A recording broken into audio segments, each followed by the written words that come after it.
The Brazil versus Argentina game was already charged with intensity, but when the score stood at 3-1 in Argentina's favor, the match took a turn that no one saw coming. Nicolas Tagliafico committed a foul on Raphinha, who had been growing increasingly frustrated with the direction of the game. In a split second, Raphinha's anger boiled over, and he shoved Tagliafico to the ground. It was a clear sign that tempers were flaring, and the stakes of the match were weighing heavily on both sides. Leandro Paredes, watching this unfold, didn't hesitate for a moment. Without any hesitation, he stormed toward Raphinha, pushed him back in defense of his teammate, and made it clear that Argentina wasn't backing down from this heated exchange. What began as a simple push quickly spiraled into an all-out confrontation.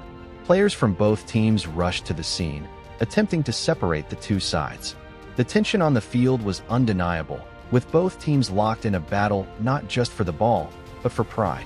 The referee quickly intervened, trying to restore order, but the atmosphere had already been charged.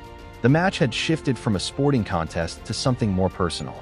Every challenge, every touch of the ball now carried extra weight, and the players were no longer just representing their nations. They were fighting for respect on a much deeper level. The clash wasn't only about the score. It had become a test of mental toughness and resolve, with both teams fighting for dominance in every aspect of the game. As if things weren't already heated enough, Vinicius Jr. added another layer to the drama.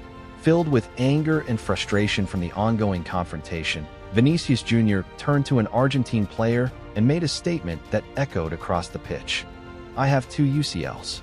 The remark was a bold, sharp reminder of his back-to-back UEFA Champions League titles with Real Madrid, a statement that carried the weight of his European success. It wasn't just a boast, it was a defiant declaration that no matter the outcome of this match, Vinicius knew his worth on the global stage. His words only served to escalate the already tense situation. While Argentina's players were still fired up after the physical altercation, Vinicius' UCL remark seemed to hit another level of pride, almost as if he was trying to remind the Argentines that his achievements in Europe should not be overlooked. The emotional toll of the game was now evident in every player's body language, and it became clear that this match had transcended football. It was now a clash of egos, with each side determined to not only win on the field, but to assert their dominance in every exchange, whether it was physical or verbal. The rest of the match, while still full of drama and intensity, saw both teams trying to regain composure. The final whistle blew, but the aftermath of that fiery confrontation would linger long after the game had ended. Fans took to social media to react, dissecting every word and every shove that had taken place. Debates sparked up about who had the psychological edge in this war of words and actions. Did Raphinha's push go too far? Was Paredes justified in his quick retaliation? And how did Vinicius Jr.'s UCL comment shift the balance of power between the two teams?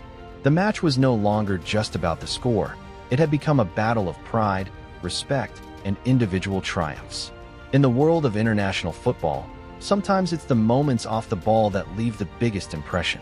What do you think about Raphinha's anger and Paredes' immediate response? Was Vinicius Jr.'s statement a strategic move, or did it escalate an already tense situation? Let us know your thoughts in the comments below.